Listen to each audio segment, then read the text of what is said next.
everyone to my beautiful family.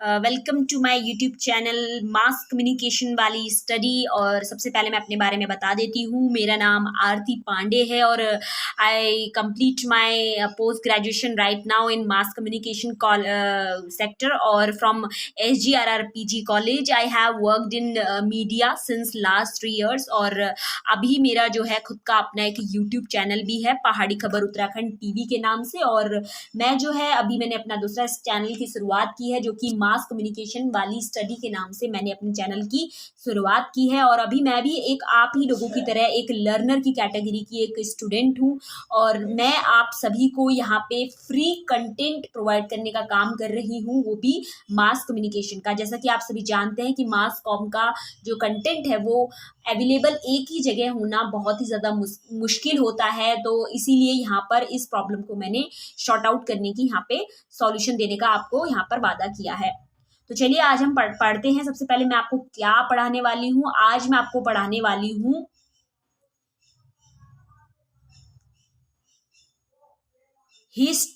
History growth and development of print media. किस तरीके से flourishment हो रहा है, डेवलप हो रहा है प्रिंट मीडिया, आज हम वो पढ़ने वाले हैं।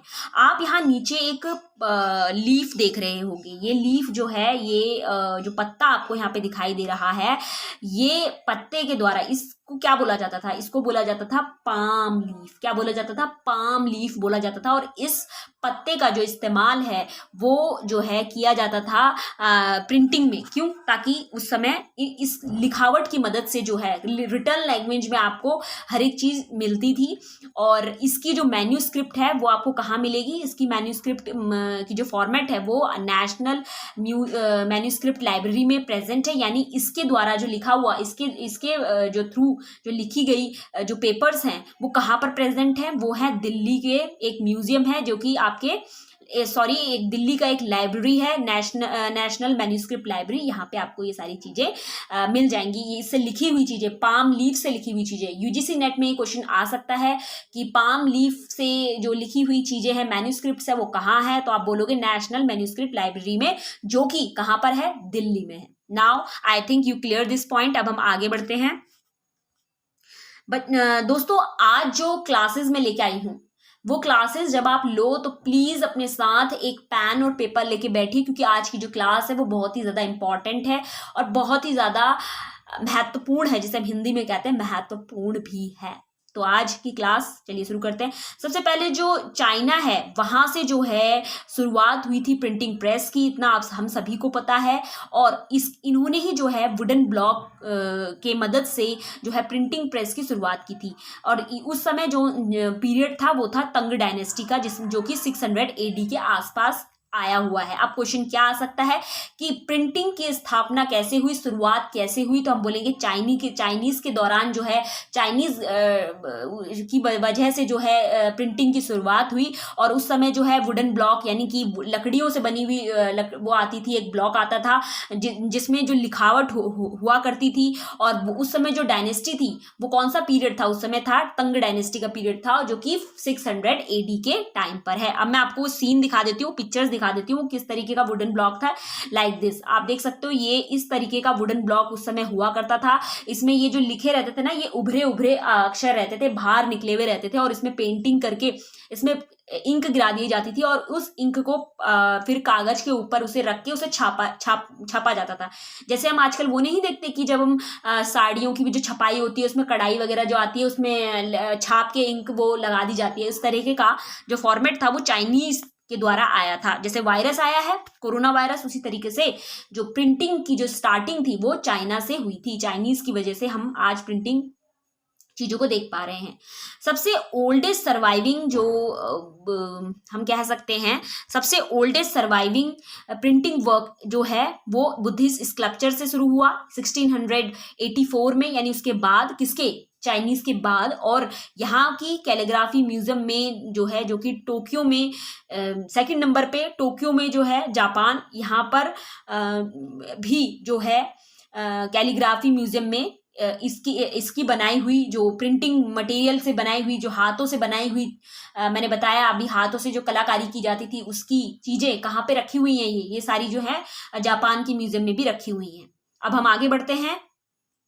आगे लिखा हुआ है कि सबसे पहला the first printing book published in China. पहली जो प्रिंटिंग बुक थी वो कहाँ पे पब्लिश हुई थी दोस्तों? वो सबसे पहले चाइना में हुई थी, जो कि बुद्धिस्ट टेक्स्ट के द्वारा हुई थी, और उसका नाम क्या था? वो था डायमंड सूत्रा। ये आप नोट कर लीजिए, डायमंड सूत्रा जो था, चाइना में जो बुक सबसे पहले पब्लिश हुई थी उसका नाम था डायमंड सूत्रा, जिसको पब्लिश किया था वोंग चिक ने। वोंग चिक, नाम देखना, चिक जैसे शैम्पू चिक चिक आता है ना, क्लिनिक, जैसे मेरे को एक क्लिनिक प्लस का ऐड याद आ रहा है यहाँ पे, तो वोंग चिक के द्वारा जो है डायमंड सूत्रा नाम की एक बुक छापी गई, जो कि 1868 एडी में छपी थी। तो ये आप याद कर लीजिए, और मैंने पहले ही कहा था पेन और पेपर लेके बैठिएगा इसे याद, क्योंकि हर एक चीज याद नहीं हो पाती, लिख लिख कर याद करना बहुत ही ज्यादा इजी रहता है।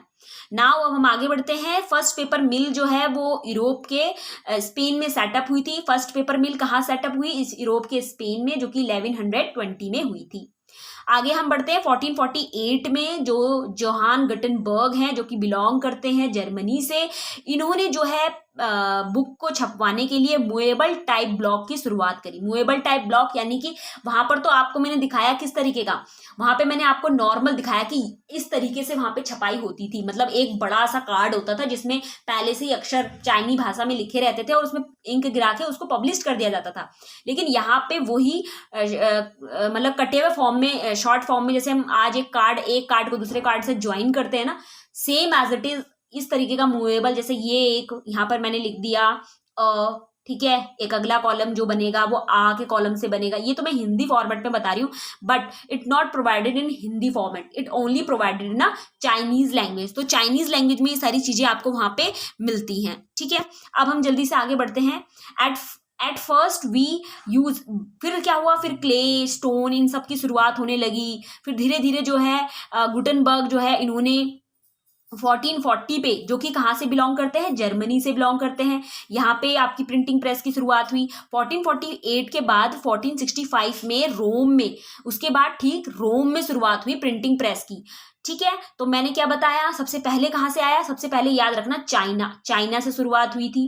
ठीक है, चाइनीज लोग आए प्रिंटिंग प्रेस लेके, उसके बाद जर्मनी आई।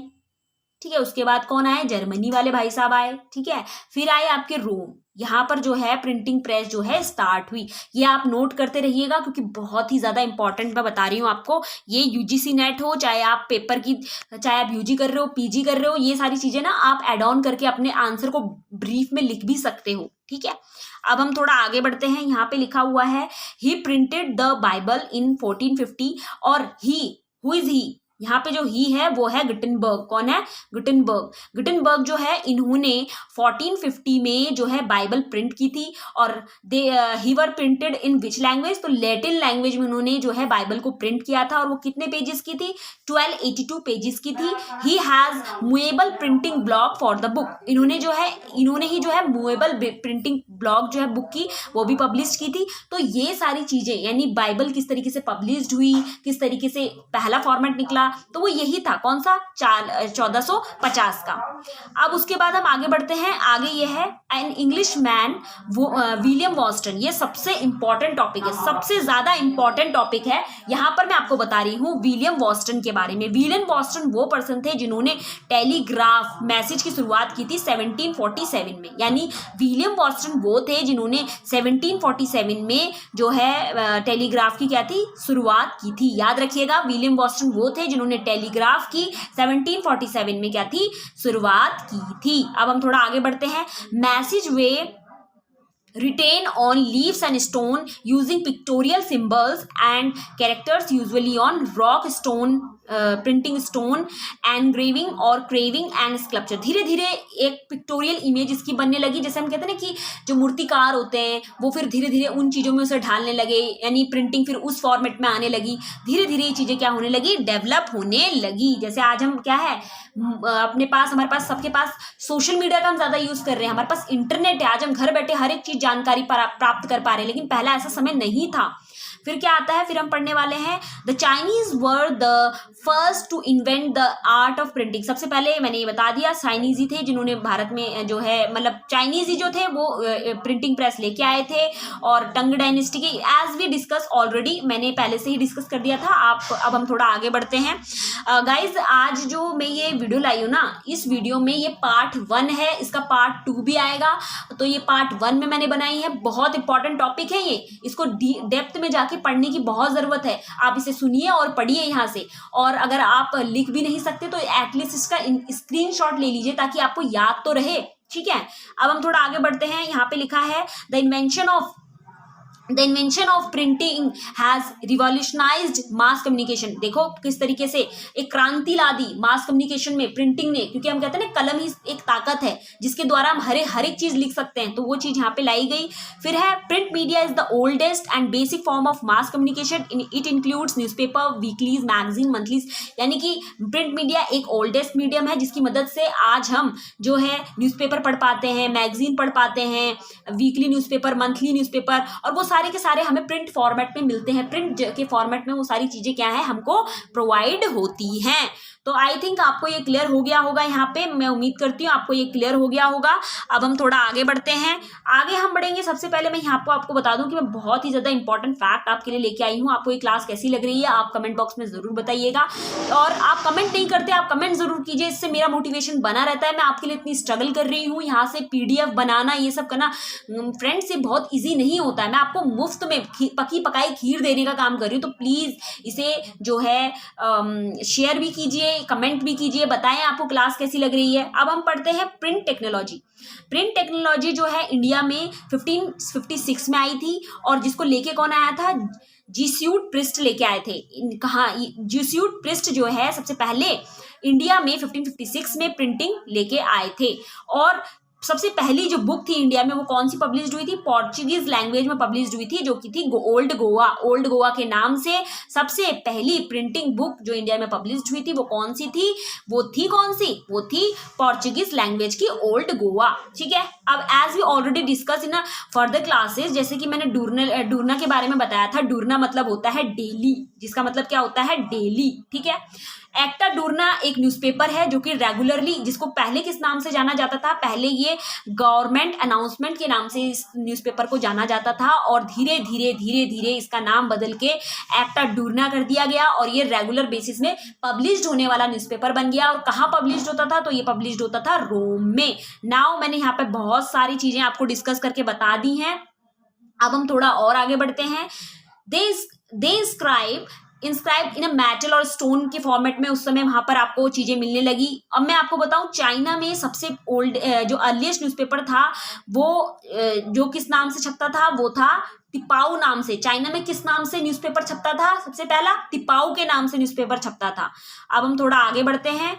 यहाँ पे लिखा है, अब जो मैं कंटेंट आपको पढ़ा रही हूँ बहुत इंपॉर्टेंट है। सबसे पहले यहाँ पर जो लिखा है पिकिंग गैजेट जो है पब्लिश होता था चाइना में। सबसे पहला न्यूज़पेपर था 1618 का। ठीक है, 1618 का सबसे पहला न्यूज़पेपर था। ठीक है, और उसके बाद जो है धीरे धीरे, याद रखना जो तिपाऊ वाला न्यूज़पेपर था, आप सोच रहे होंगे तिपाऊ कौन सा था, तो तिपाऊ जो न्यूज़पेपर था वो हैंड रिटन न्यूज़पेपर था। लेकिन ये बाद में जो है इसका फर्दर जो है इसका फ्लरिशमेंट हुआ, तो इसका जो बाद में इसका नाम पिकिंग गैजेट रख दिया गया, और पिकिंग गैजेट जो है चाइना का पहला न्यूज़पेपर बन गया। और इसके अंदर ही फिर रिटर्न से डायरेक्ट प्रिंटिंग फॉर्मेट में आपको मटेरियल मिलने लगा। ठीक है, फिर according to the world association newspaper के अकॉर्डिंग क्या है, जो जोहान एंड कार्लोस थे, इन्होंने 1605 में बिट लॉन्ग नाम से एक न्यूज़पेपर की शुरुआत की।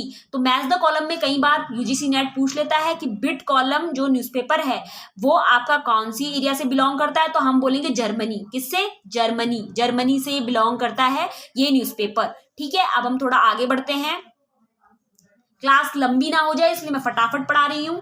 अब मैं आपको बताती हूँ 1609 में क्या हुआ, जर्मनी आया। जर्मनी में फाइल्स नामक जो न्यूज़पेपर है वो पब्लिश होने लगा। सबसे पहले कहाँ था, 1605 में बिट लॉन्ग नाम से था, फिर 1609 में फाइल था जो कि जर्मनी से था। ठीक है, अब मैं थोड़ा सा और बता देती हूँ। यहाँ पर सबसे पहले आप देखिए इंग्लैंड में आया, फिर इंग्लैंड में जो है कौन सा नाम से आया, द वीकली न्यूज़पेपर के नाम से आपको यहाँ पे दिखाई दे रहा होगा, द वीकली न्यूज के नाम से फिर ये आने लगा 3rd नंबर पे, जो कि 1622 में आया। The first newspaper to be published from London, ये जो है न्यूज़पेपर जो है सबसे पहले लंदन से पब्लिश होता था, डेली कोरेंट। इसको पब्लिश किसने किया था, ई मैलेट ने पब्लिश किया था। किसने, ई मैलेट ने इसे पब्लिश किया था।